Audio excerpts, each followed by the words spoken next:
ธรรมาตราอันมีหัวข้อชื่อว่าเยิ่นสี่เยิ่นห่อไว้เมื่อวันที่21เดือนออกโทเบอร์ปี2023ปีพุทธศาสนา25ปัก67ว่าที่วัดอนัตตาวิปัสสนากรรมฐานหนองเขียวเวียงตาขี้เหล็กเมืองไต้ปอดออกคง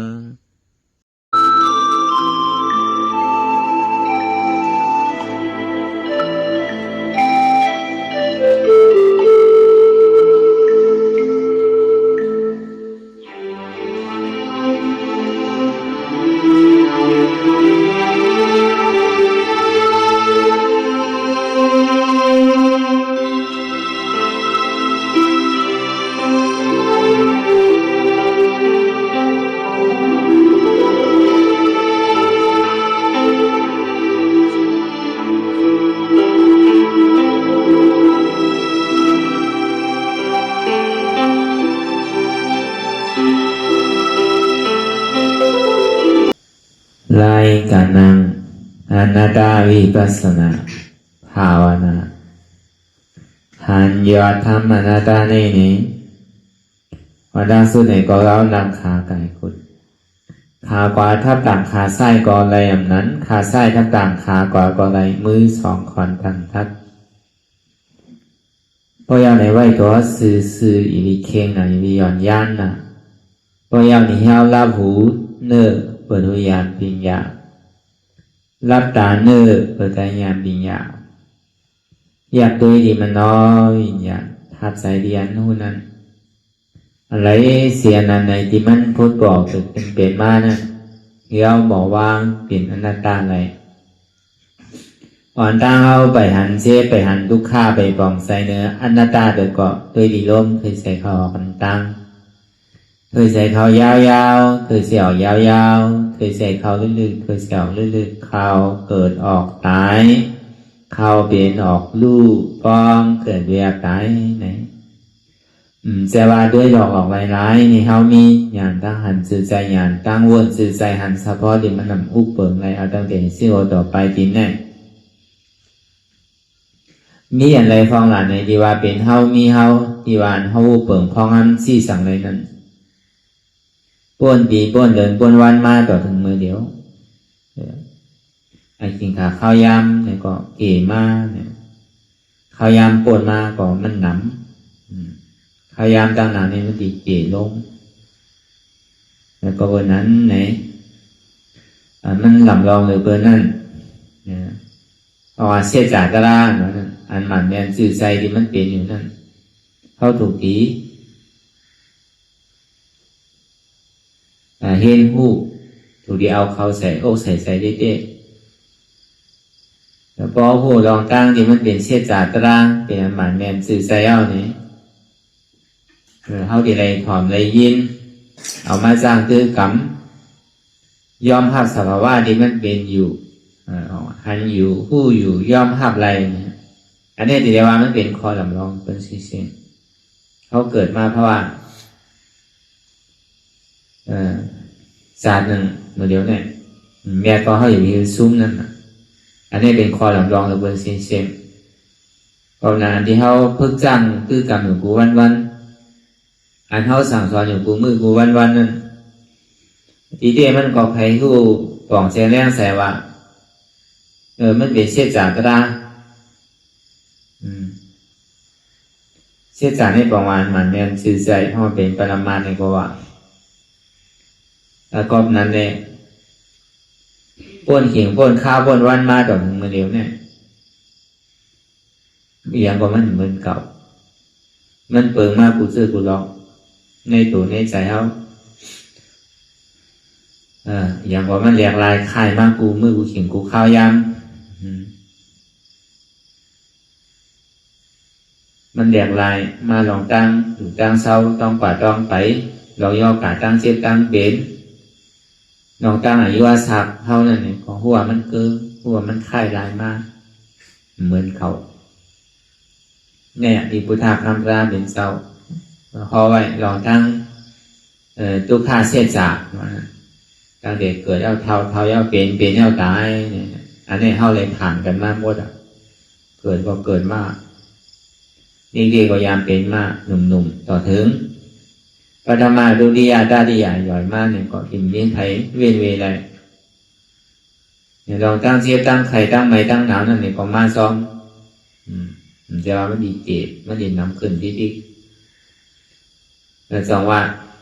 นั่นคือแหละมันดีอยู่ไรมันดีมีการมีขันนั่น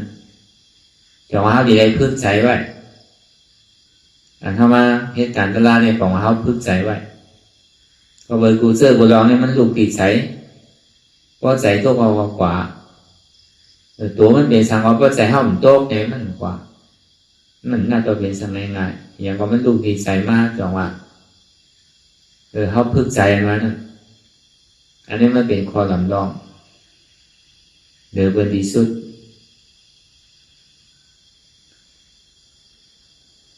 เพราะห้องพึกใจไว้เนี่ยบนห้องว่าย่อกาใจย่อกาซบย่อกาโตนั่นย่อกาใจก็เบอร์ว่าก็ใจตัวว่าวเนี่ยก็ย่อกาซบ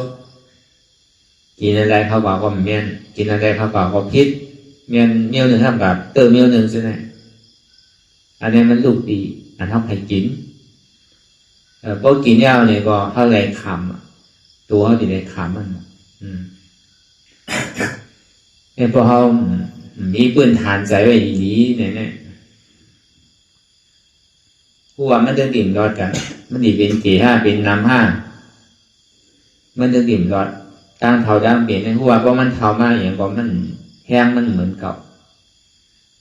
ที่ฝั่งไงมาดวงตีไว้มันหนังตึกหนุ่มตึกกำเนี่ยมันจะเป็นไรอย่างก็มันเก่าเศร้าว่าหมองมันเกิงมันโผล่มันปังก็เหมือนตุ่มไม้ก็หมดผมมองแมงใส่กินถึงวันมันดีโกนดีปังดีดูดีกวายเมื่อไรนั่นไงหัวมันจะดีดูดีกวายดีปังวันหนึ่งแล้วก็เวลาเนี่ยก็พึ่งใส่ไว้เอาเกาะตูก็เป็นรองตูไว้เพราะห้องตุ้มเตอใส่เอาเนี่ยก็ปองว่าในบ้านเขาพึ่งไว้เนี่ยมันใจว่ามันดีเลยมันดีโป้เนี่ยมันใจพึ่งไว้นำคือว่ามันดีกันนั่นจองว่าตาดีคือใจป้อมันเกื้อมือใจป้อโต๊ะนั่นเนี่ยก็กูทำมันใจโต๊ะยอมตัวมันคำเวทนาคำโต๊ะคำทุกข้าโต๊ะกูกล่าวเพราะว่ามันทุกข้าโต๊ะปันคือก็เย้าเพราะว่ามันทุกข้าใจเนี่ยก็มันก็ยังแค้นนั่นแล้วก็วันนั้นแหละลองตั้งเยื่อเท่านั้นเป็นความนำลองเต้เยื่ออีเยื่อกลางเยื่อเต้เอาว่าเยื่อฮัดพอดีว่าเต้มันมีสีเยื่ออีของว่าห้างละเมื่อไปหันเสียได้ใจมันปิวต่างคือก็เยื่อนางกว่านั่นน่ะห้องว่าเยื่ออีใจมันคือปิวกว่าอยู่กว่าตั้งในกว่าตั้งหนามันก็ยังงามอยู่กว่าตั้งไหนก็ว่ามันก็มันเป็นสิ่งนั้นน่ะก็มันนังก็มันยามคือไว้เนี่ยเพราะใจอยู่ตั้งในตั้งนาเห็นลูกเราใจนิ่มเดี่ยวมันเซ่อเนี่ยนะใช้ลูกปลายเอามันก็นี่มันมีตั้งเย็นอีดีก็มีอย่างที่ว่าที่นำเด้อถ้าไหนพอมาแตกหนึ่งด้วยสายเอาเนี่ยก็ผู้ว่ามือมันนั่งอยู่ไปหันเจ็บได้ก็มันดึงปิวมันรอดไปมันดึงพงมันดึงปิวกว่าดีๆก็ลองตั้งพงตั้งปิวเนี่ยมันติดปิวตั้งนานเนี่ยปิวตั้งหลังเนี่ยมันติดปิวลองดีเนี่ยลองให้กันนั่นเดี๋ยวมันเคยปิวซื้อก็ย่าว่าทานเต้นห้องนางของนั่นเนี่ยก็ห้องข่ายใหญ่หนึ่งขึ้นตรงมันเกาะปองมาเข้าก็เยื่อในอีเดียวนำเกาะ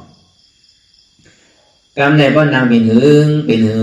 กว่าที่เดียวเนี่ยเยื่อในกลางมันอ่ะมันเจ็บหัวเจ็บขาเจ็บมือก็แบบนี้อันเท่าวนส่วนนั้นเนี่ยถ้าว่าลองไล่ลองตั้งเยื่อเท่านั้นกันก็ท่านดีทางว่าเขาก็เฮ็ดอยู่เขาก็อยู่รู้ใจเขาไปมีตั้งเยื่อหน้าซื้อให้อย่างนี้ไปทบตลาดเนี่ยเพราะมันผ่านลองตั้งเยื่อ4เยื่อนั่นเนี่ยต้องทบล่าเนี่ยแล้วก็เยื่อนี้อีกก็บอกว่าเยื่อหนึ่งเก่าใจว่ามันเยื่อมันพ่งผิวก่อนจังให้เลยน่ะมันก็การเลยพ่งผิวที่แก เวลาอันห้อมพื้นหรือมันน่ะมันพงผิวห้อมดูไปนั่นก็บอกว่าเขามีรองตั้งเยื่อใดอยู่เยื่อหนังว่าเยื่ออะไรก็ในเยื่อใดกลางๆเนี่ยมันเจ็บหัวเจ็บขาเจ็บมือเจ็บโตเนี่ยมันพูดต่อมาที่โตอ่ะนั่นกล้ามโหขึ้นกล้ามเอวขึ้นกล้ามจ้องแกนว่ะกล้ามขาก้นขาขึ้นว่ะเจ้าเนี่ยมันดีปอมันอ่ะมันเจ็บหัวก็มีหัวเจ็บมือก็มีมือเจ็บโตก็มีโตเจ็บขาก็มีขาเจ็บดุเจ็บเนื้อเจ็บเอ็นก็มันมีมันเปลี่ยนหน้าตาไม่รู้มันใจโตกันเนี่ยในห้องว่าบอกว่าเขาเยื่อในกลางก็ในเยื่อในเต้ๆรู้ในไปทางละมันเจี๊ยบกันหรือใจบดีพุทธิขาดพอเจี๊ยบมากำเนิดใจบดีพุทธิขาดเป็นปอเป็นกำอันนั้นเยื่อในเต้ๆว่ะนั่นจ่องมันยาวเดินหนังเก่ามันก็หาเยื่อในเต้ๆหันเต้ๆอันเจี๊ยบมันทุกข้านั้นมันหันถึงงกถึงใจน่ะจ่องว่าหันเต้ๆอันนั้นหันกลางดองให้มันหันเต้มันยังไปเข้าทางในเลยรู้ก็เบอร์ใครหันถึงทางในนั่นน่ะตัวเขาเนี่ยกำเนิดชุดมาเนี่ยก็กว่าเจ้าเขาน่ะก็ตายบอกโดยเสียใจเนี่ยดีกับเตะก็ดีสันทีครับตัวเนี่ยก็ดีว่างไปที่ไหนเนี่ยนั่นก็ลองวิญญาณเนี่ยมันดีกับเตะก็ดีสันทีครับตัวเนี่ยก็เนี่ยว่ามันเจ็บมันเหลือใจมากมันท้องว่าขานใจพ้นที่หนารู้มันเจ็บเพราะใจพอดีกูดีขาดอ่ะพอดีก่อยไปละใจเนี่ยมันเต้าเต้หันว่าใจดีกุดใจเนี่ยพอดีขาดแล้วหนังกรอบอันมันหนาอันมันแห้งหรือใจห้ามมีทางหนาเนี่ยดีเลยบอกว่าพอถึงข้าย้ำนั่นมากเนี่ยดีเลยเยื่อท่าอ่ะมันท่าซื่อหรือเนี่ยมันจึงมาหันตัวหันใจยังอ่ะบินตั้งออกก็เจ็บบินตั้งโต๊ะก็เจ็บบินตั้งห้องก็เจ็บบินตั้งจานก็เจ็บมันถึงหันผ่านเพียงอ่ะตั้งเจ็บตั้งขันใจมันมาปูผายปูไปคำว่าแล้วนางซื่อก็มันต้องเจ็บอยู่ดีๆอ่ะมิดใช่เขาเจ็บมิดกว่าก็เจ็บใครพื้นใครหนึ่งก่อนไรก็เท่าอัตรามันพูดมาอันนี้ตีในท่าว่ะตีในเยื่อท่าว่ะอันนั้นอ่ะมันดีส่งกันมาพอฮัตเต้กับไรเต้มือนั่นเนี่ยพอฮัตเต้ก็พอถึงขิงขาข้าวยามนั่นมาเนี่ยมันหันผ่านทีมาพระราก็มันกลัวเมื่อขิงข้าวยามนั่นมานั่นจังว่าพอมันถึงบอกกันนั่นมาเนี่ยผีดูลงว่ะผีพายลงว่ะอีนั้นมีผีมีเพจว่ะเนี่ยมันถึงมากลัวอันผีเพจฉะนั้นมันทายว่าทั้งไหนหมดมั่วมันถึงกลัวอย่างนี้แหละนั่นเท่าที่ในห้าธาตุว่ะก็เท่าว่าเยอะเลยถึงห้าธาตุว่ะพอฮัตเต้อะไรเต้นั่นแต่พอถึงขิงขาเขาย่านนั่นมานั่นในอานุรอบไม่อย่างบอกว่าอย่างนี้มันดีสู้เป็นอันหนึ่งอันเดียวพอมันบอกขนาดมาเนี่ยมันส่งดีนะว่าอีวิโก้มองปองในปอเฮตลามาเขาย่ำถึงเนี่ยพอหันเป็นอันเนี่ยอับมันอย่างผีเจ็บพอเจ็บบอกว่าเขาซ้ำเปี่ยววนอยู่เพราะมันหันเป็นอะไรนะมันหันเป็นตอนกับลูกกำมาใส่ผิวพอพ่นใส่ผิวมาเช็ดจอมหูจอมขาจอมมือเขาบอกวนว่างในเป็นฉากกว่าต่อถึงตัวบ่มีก็เลยมาอดถึงใจเนี่ยก็เฮ็ดก่อเฮ็ดมากก็อะไรหับก็อะไรจุ่นกายก็เติ้งมันก็ยังมีเป็นปอกเป็นกล้ามนั่นมันหันได้มากดีๆนะก็แบบว่ามันหันเจี๊ยบเต้มายาวเนี่ยมันถึงบอกอันใดมันมีตัวมีใจมีอะไรมันหันเป็นอะไรอันใดมันหันเป็นอันหนึ่งอันเดียวกว่าทั้งไหลเศร้าทั้งไหลอยู่ทั้งไหลก็หรือเสียเจี๊ยบเนี่ยมันมีอันใดหรือเสียตัวข้าเนี่ยมันมีอันใดเนี่ยมันหันเกาดีๆนะนั่นบอกว่าเขาดีได้เยอะท่านมันใครเป็นชื่อว่าเย้ามันใครฮัดใครจำใครเสียใครแต้งใครทุกใครป้อใครตีคือก็เขาอย่าไปโกงมันอย่างแต่กำนันในป้อมันถึงบอกขนาดมาได้มันรับสิ่งผิดหมดมันว่าดาวหาเหมือนหนังก้นจมน้ำในตีพายเขาพังนั่นน่ะมันจมน้ำน่ะพอมันจมน้ำเนี่ยเนี่ยก็มันดีอันหนังอะไรมันดีป้วนอะไรเนี่ยก็มันก็หาเท่าไรกูเจอกูลองแต่ดีพายอะไรกว่าถึงพังมันเหมือนนั่นน่ะเหมือนหนังก้นดีอยู่ในเขินได้ หญ้าหมีหญ้าเสือดึกนั่นน่ะมันก็โดดแดงขึ้นต้นไม้นั่นน่ะเป็นเช่นนั้นเนี่ยก็ถึงกินขาข้าวยานั้นมาเนี่ยลองตั้งหักโตตายเนี่ยมันดีกว่ามาม้วนๆอ่ะเนี่ยเป็นห้องอนุโลมมาอย่างทั้งหมดทั้งสิ้นเนี่ยมันดีสู้เป็นอันหนึ่งอันเดียวเมื่อนั้นมันดีพอดีพูดดีขาดพอดีก้อยพอดีแตกพอดีตายเต้ๆเนี่ยดีมากพอเยือนเลยกว่าใน3 เยือน4 เยือนเนี่ยพอมันผ่านอันอะไรแล้วเนี่ยก็ใกล้พบใกล้หันอยู่เสียใกล้พึ่งใกล้จ้างอยู่เสียเนี่ยก็มึงนั่นมากเลยมันขึ้นมาตัดตั้งเดียวเนี่ยโดยการมันนานยาน่ะเป็นอย่างนั้นก็บ่ทำล่ะ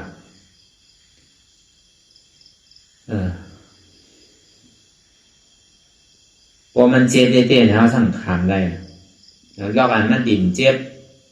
ที่ซักษาเนี่ยเขาก็ซ้ำหูน่ะที่เฮ็ดถือแหละมันดีคำเป็นนางในก่อนนางอะไรก่อนเนี่ยเขาดีเฮ็ดถือเพราะนางอันเหมือนสิ่งนี้มันเจ็บน่ะมันคานใจน่ะมันใครทำอะไรเนี่ยมันก็หูน่ะก็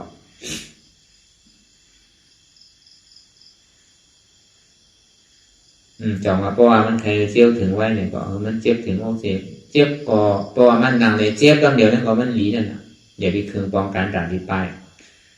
ตัวก็อย่าไปใจก็อย่าไป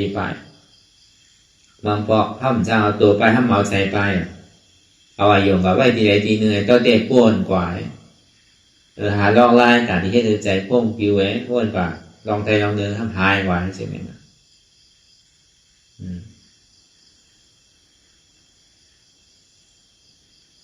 ใครอีกเนี่ยมันก็หึงกว่ามันก็นำเป็นโจเซียนคนโหกันน่ะอีเนี่ยมันก็กลอยอะไรยานแบบนั้น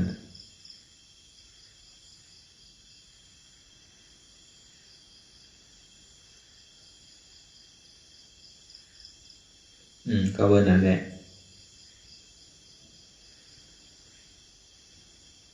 เพราะว่ามันหันเจ็บหันทุกข้างนี้มันก็หันเก่าดีมันดีฮัดมอกระหือมันดีจุดอะไรมอกระหือมันดีฮับตัวโกตายเตี้ยว5ก็ถึงจริงเหมือนนั่นมานั่นเลยมันดีมาสู้เฮาแสอันเฮาหามันนั่นเนี่ยก็มันมาจูเป็นปอหัวปองมาจูเต้เนี่ยก็เฮาสำกูมันเนี่ยคายมันเนี่ยปลายมันเนี่ยก็ว่าป้อมยามันด้านล่างเนี่ยเฮาสำถามามันชอบหามันอยู่ก็อยากป้อมมันมาเนี่ยเฮาสำปลายมันเฮ็ดจังได๋ติเฮ็ดกว่าเฮ็ดมากก็มันข้านกับอาจารย์มันนอนรับแกเลยเพิ่นเฮาอาจารย์นอนรับแกแบบนั้นอยู่ได้เนี่ยเปิงหลงมันเด้ก็นางเลยคือเจ็บมันเกิดกำเดียวคือทุกข้าเกิดกำเดียวเนี่ยมันดีอย่าไปโกเท่านางอยู่พยายาม3 ชั่วโมง 4 ชั่วโมงนั่นก็เปิดซ้ำเนี่ยก็เปิดใครมันหันเจ็บไว้ใครมันหันทุกข้าไว้ใครมันเจ็บเหลือในเท่าอย่างที่นั่งแต่ว่ามันเจ็บเหลือในมันทุกข้าเหลือในเนี่ยก็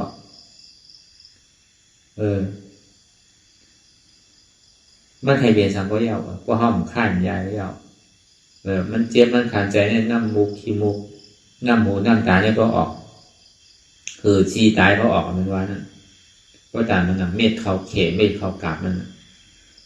อย่างลงอันทานี้น้ำลงให้มันเหตุการณ์นั่นพอมันเจ็บมากำหนึ่งเนี่ยก็สั่นกว่า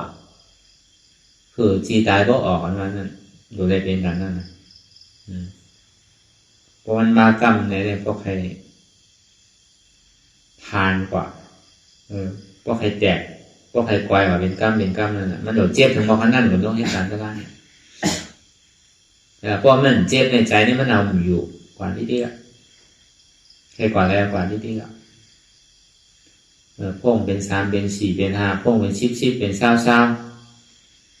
เป็นร้อยเป็นเฮงมันก็อยากว่ามันหันเจ็บไว้ทุกข้าไว้นั่น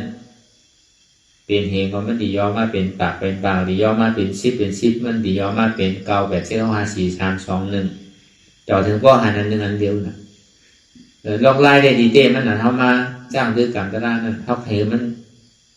หันเป็นอันหนึ่งอันเดียวก็ได้เพราะมันหันเป็นอันหนึ่งอันเดียวเอาในซึ่ง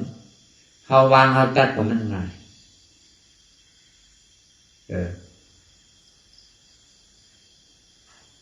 มันหนูเล็กกว่าสอบหามันเอาหนักป้อมใจเนี่ยป้อมมันหันหลายๆอันเนี่ยสักทีเอาอย่างปิ่งยาเนี่ยมีมันสอนมันหันอย่าว่าวนจอมอันนี้หันพี่เด้ออันนี้หันอันมาเด้อ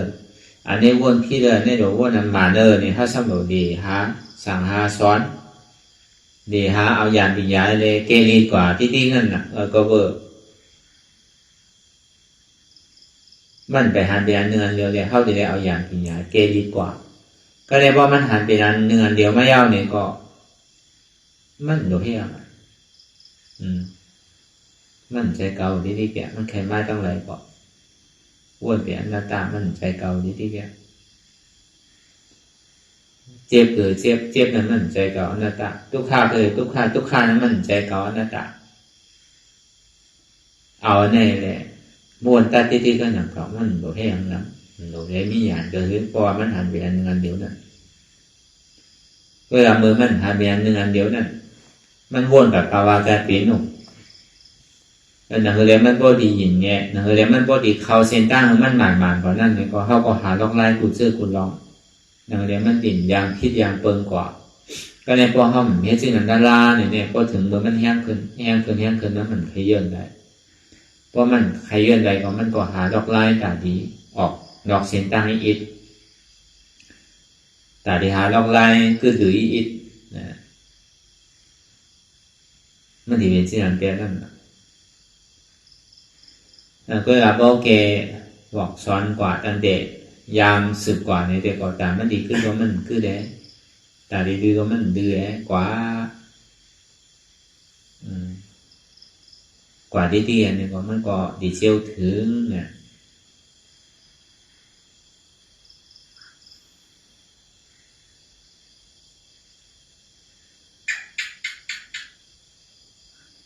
ก็ในพอแห้งมันน้ำขึ้นเจ็บเนี่ยมันดีแห้งขึ้นนิดเดียวอย่างนี้โก้ทุกข้าเนี่ยมันดีแห้งขึ้นนิดเดียวอย่างนี้โก้น้ำหูน้ำตาขี้มุกขี้น้ำลายพอยิงพอออกพอไหลพอหยอด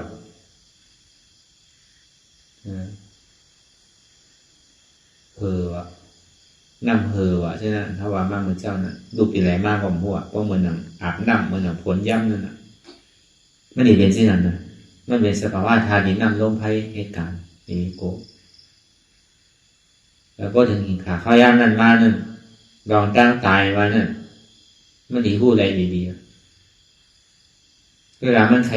มาล็อกไหลได้เลยก็สิ่งที่เขาจุดนั่นตายก็ปล่อยมันให้ที่เราโกอย่างตั้งตายเกิดมาก็หัวตายเลยมันปนตั้งตายหนังก็ตายลองให้ตาลาเนี่ยมันเมียเดือดเสียปนหมดอ่ะ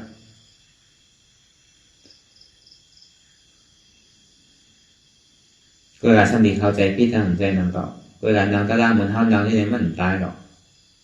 อันเปิ้นตายได้เปิ้นได้กินข้าวได้กินน้ำได้ก็ตายได้หนังก็นั่นก็อยู่trong mùi trong loài này mình hao cây ho xì thìเขาก็เหตุการณ์ตะลาเลยเป็นทะเลตะลามานั่นก็อยู่ที่เนื้อลอยสูงไว้มือหลุมเงานั่นเองก็เอาทะเลกายขึ้นกว่ามือที่กายนั่นก็มีเส้นจ่าเนื้อกันก่อนก็ไผ่เป้ใสเนี่ยก็ปอกมือขึ้นเนี่ยก็ไผ่เป้ใสเนี่ยก็ขึ้นกว่าเท่าดีนางตะลาป้อมไรตะลาเนี่ยเขากินน้ำกินตายก็ตึ้งมันมีกระดิ่งเสียจานเนื้อกันว่าใช่ไหมเนี่ยใครก็ไม่ยอมปอกเพราะเป็นนั้นก็คืนกว่าก็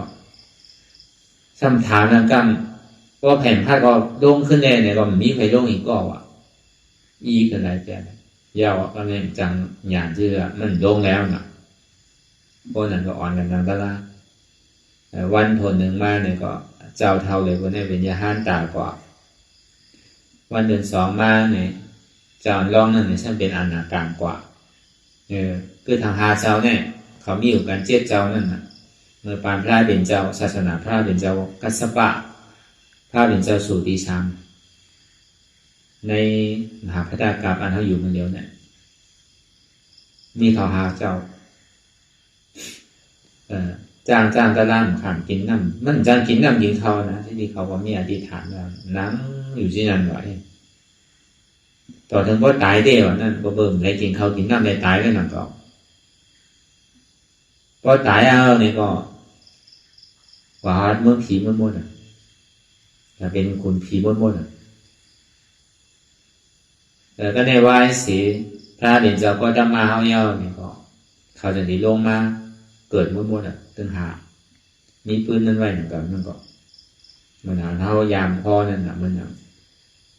กุมารกัสสปะก้อนหนึ่งแงแล้วก็เจ้าไปที่ยาก้อนหนึ่งแงแล้วก็มาดีมีขุนออกคำมีทางหลายๆเจ้าก่อนนะเสียมันมีหาวายสีนั่นมากเขาเกาะในตารางอันเขาในศาสนานั่นในก่อนในเป็นยาห้านตากของมดนั่นนะเขาว่าจานนาอะไรต้องเดียวนั่นเขาว่าช่างว่าตายในรองตารางจานในเป็นผีจานนามา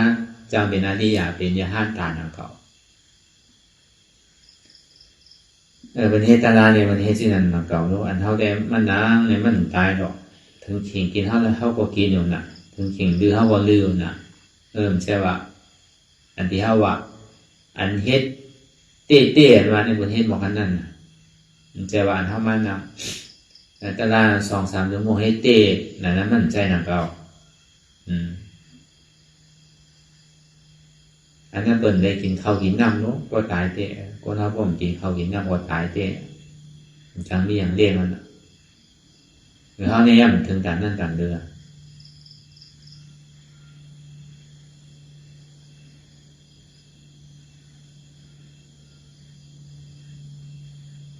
ป้อมใส่ป้อมปองใส่เฮ็ดน้ำคือความมันดีขนาดนั้นอย่าไปยอมไงให้มันพวกคืนออกคืนนิดอีกนั่นในมันผิดสังวาวัน10 ชั่วโมงในก็ถึงไร10 ชั่วโมงเศษอย่าไปยอมมันนะแล้วก็เราพวกใครคืนได้ไรอยู่อย่าไปยอมวันหนึ่ง10เนี่ยมาปรุงมา12เนี่ยมือมา14เนี่ยมือหนึ่งมา16เนี่ยมันก็ไปหาเฮ็ดอะไรจริงๆเอายามนางสาวมาวางด้วยสีเนี่ยก็แผ่นว่าของมันเป็นการดีนะก็เฮ็ดถึงการนั่นต่างเลยเนี่ยใจเขาเป็นสิ่งมันหัว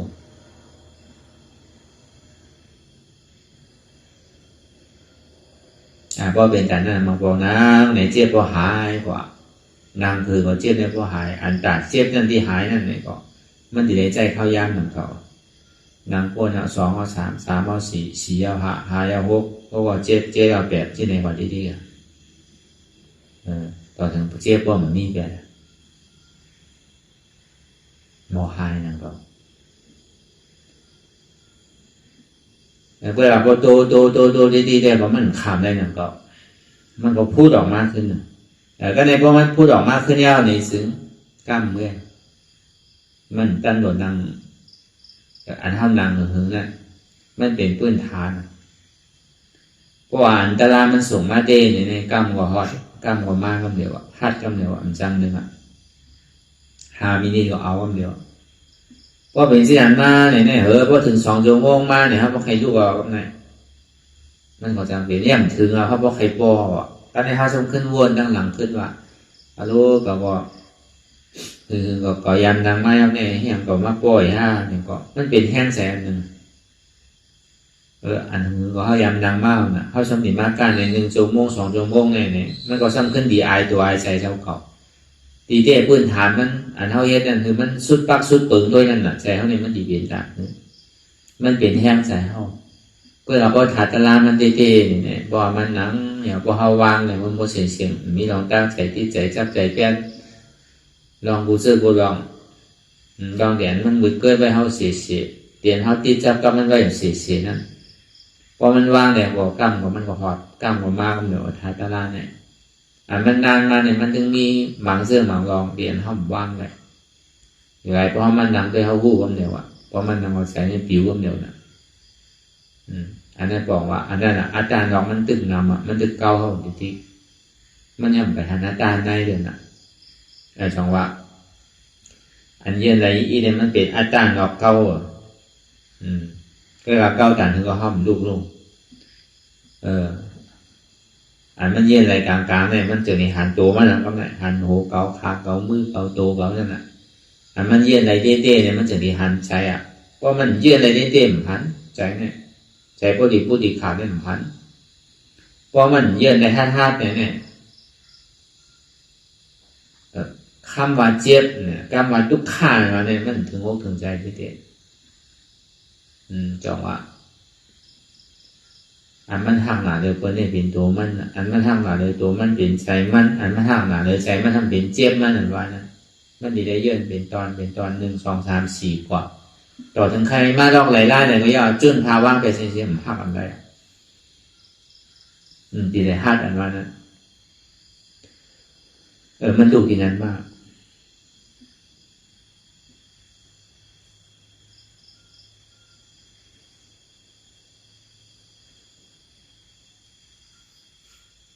ก็วันนั้นแหละบางอย่างปียาเข้าวน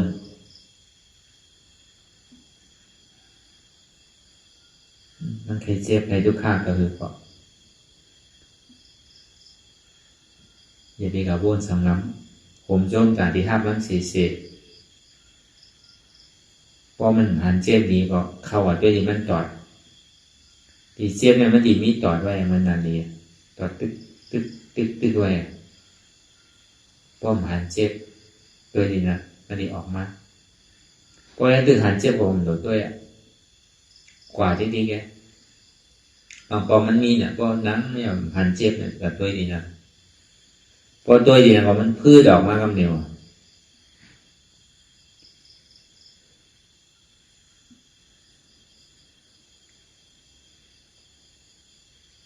เนี่ยจังหวะอันตาดีกวายเวทนาอะไรเนี่ยเดือดเสียทุกข้าเดือดเสียทุกข้าเวทนาเดือดเสียเจ็บเดือดเสียเสียบไม่แก่นเดือดเสียทาดีน้ำลมไพ่ที่มันหลบเผาดีๆแค่ตาดีกวายเวทนานั่นเรียกมันดินมีใจอุปทานป้อมกวายเวทนาเนี่ยอุปทานในเมาใจจับใจจ้อยใจเปลี่ยนกู้โศกรรมอากู้โศกรรมมาพูดบอกแต่มันดีสึกกว่าเป็นรองตั้งเกิดเท่าทั้งมันดีสืบเป็นทุกข้าเนี่ยเพราะใครพ้นทุกข้าอย่างมีโกทุกข้าวเพราะใครถึงสุขข้านี่อย่างว่าที่สุขข้าวเหตุการณ์อาจองทุกข้าที่เจ้าทุกข้ามันหนีรับไว้เพราะเจ้าทุกข้ารับว่าหนึ่งกับผลเจ้าสุขข้ามันนั้นมันต้องหนีไรแค่จังหวะเพราะใครพ้นทุกข้าอย่างมีโกทุกข้าโดยที่หันนำคือดีแค่นั้นถ้าไปนำคือดีแค่นั้น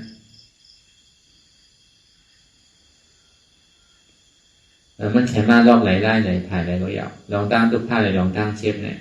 คาบตอนไหลเสียแค่มาได้ไหลก็ซึ่งมีลองตั้งปู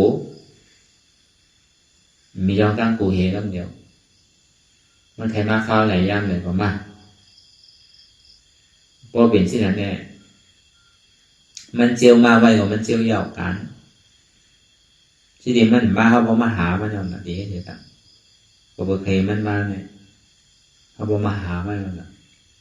เวลาเขาปองแสงในอีกหนึ่งพอมาหามันเนี่ยพอมันมาเต้เนี่ยเขาทำกูมันอย่างนี้นะที่ดีเขาไผ่หันมันน่ะมันมาของโปรแกรมเดียวเขาโดดไว้โดดซ้ายเนี่ยโดดผมจมโดดดีใจเต้โดดจมเต้ก็เพราะเขาหามันน่ะอันหาเนี่ยมันพันนั่นเนอดีพิจัยอันทำมาหาเนี่ยหันนั่นเนอดีจมน่ะบางปองมันใจที่นั่นน่ะก็มานั่งอยู่อ้าวป้อมเจ็บได้ก็นั่งได้อยู่คือพอเจ็บมาเนี่ยมันใครขามาเนี่ยลายมันเปิงออกทำปองใจดีๆนะสิติใครหันมันน่ะมันมาสว่างเจอใคร มันหนังมันเจ็บมันก้นคืนมันขาดใจไม่ดีเมียที่เปียงป้อมหันเจ็บกว่าหันถ้ำมันว่านั่นผู้เจ็บกว่าผู้จักถ้ำภาพเจ็บกว่าภาพเอาถ้ำไรหันทุกข้ากว่าหันถ้ำผู้ทุกข้ากว่าผู้จักถ้ำภาพทุกข้ากว่าปองว่าภาพถ้ำป้อมหันถ้ำผู้ถ้ำภาพถ้ำว่าปองว่าใครหันพระล่างใครหูพระล่างใครห้าบอกพระล่างนั่นแต่สิ่งที่เขาใคร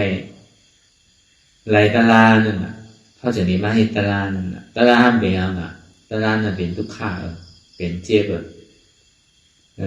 มันไหลรองจอมน้ำโกนรอการนี่มันไหลรองจอมน้ำโกทุกข้าเจอสุข้าแล้ว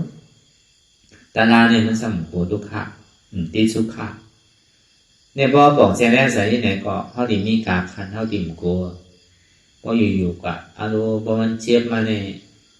ใครขามาอย่าไปเอาหน้าดิ้งว่าอย่าไปเอาหน้าดิ้งว่าซื้อไง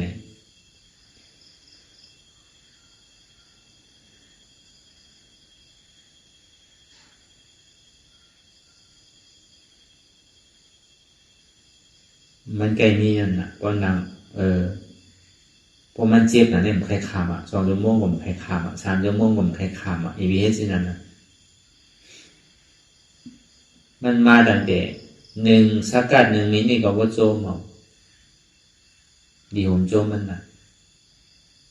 เขาการหาอ่านโหเดินมันน่ะเนี่ยอ่านโหวันโหเดินมันใจโหวันนั่นเนี่ยอ่านโหเดินมันน่ะ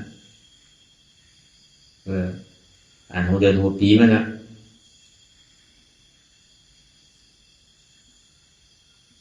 พอมันมาเขาทำโกยเขาทำการมันเนี่ยสำคัญตัวมันเนี่ย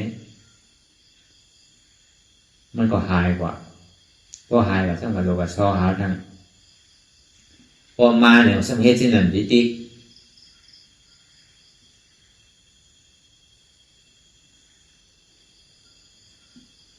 เนี่ยมันจะว่านาตาลาเนี่ยมันโดดเจ็บโดดก้นโดดขึ้นโดดเตะเย็นมันจะดีๆมันมีอธิเปียนั่นเป็นสมถะมันให้เธอหนีที่นั่นไงน่ะมันล่างสุขสีใดเนาะเมื่อวันเท่าดีล่างดีสุขดีเสียนเอาโน้นสุขมันอะไรมันได้เอาอย่างคัดให้มันออกโทษมันออกเมื่อว่ามันมีขานขึ้นไว้มันขานขึ้นต้องนั่นน่ะทีเด็กคัดหนาปอดหนามันจะดีใสขึ้นนะทีเด็กใกล้ปอดอยู่เสียมันใจว่าเราพาโน้นอย่างไรมาเจ้เมื่อเขาอาบน้ำอย่างไรมันใจด้วยนั้นทีเด็กคัดมันมอนั่นน่ะเขาหุงมากหึงเนี่ยเขาทีเด็กคัดถึงเดิมไม่เสียเพราะมันคัดเดิมไว้เนี่ยก็มันดีเจนปอดซื่อละมันก็แค่หนังขึ้นที่แก่ป้อมเดิมมีทุกข้ามมีเจี๊ยบคัดอย่างนี้มันถึงอกถึงใจมันก็ติดสุขาโกทุกข้ามที่แก่น่ะมันก็ธรรมดาของลูกล้อกาได้ไหมสังวาอันทำไมการเวลาเนี่ยมันเป็นรองตั้งที่อันนำธรรมดาของลูกล้อกามันเป็นย้อนสารคัดเกินน่ะตลาเนี่ยเราพูดตลาเนี่ยมันจอมล้อกา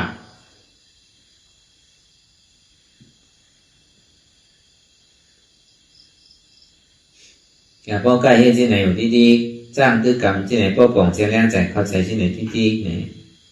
จะว่าห้ามนางกำไรกว่านางเมื่อไรปองไรก็คือใจตายก็เกิดต้องนั่งนั่นจะได้นั่งแม่อยู่ดีๆนะใจบ่ดีพูดดีขาดหรือมันถึง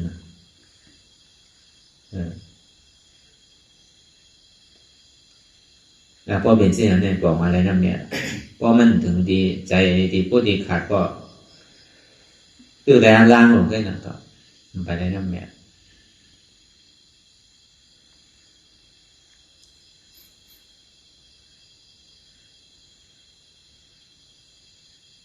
นี่ก็เอายาผีเอาวนดีๆวนยาวๆเข้ามาหนึ่งทำมีหันเจ็บทำใจหู้เจ็บเป็นอนัตตาทำมีหันทุกข้าทำใจหู้ทุกข้าเป็นอนัตตาทำมีหันเจ็บแก้มต้องตอดนิสานสันไว้คมไตทำใจหู้อันเจ็บแก้มต้องตอดนิสานสันไว้คมไตนี่เป็นอนัตตาทำมีหัน คันว่ามันใจหูก็มันใจขาก็มันใจมือก็มันใจใจก็มันใจตัวก็มันใจใจก็มันใจเจ็บก็มันเป็นอนัตตาในพอวนดอกถึงเจ็บพอสุดวนดอกถึงขาพอสุดถ้าต่อทางอนัตตาพอตกพุทธขาดกว่าอันใดที่มันพุทธบอกเกิดขึ้นมานั่นคือเขาหมอวางเป็นอนัตตาไหนสาธุสาธุสาธุ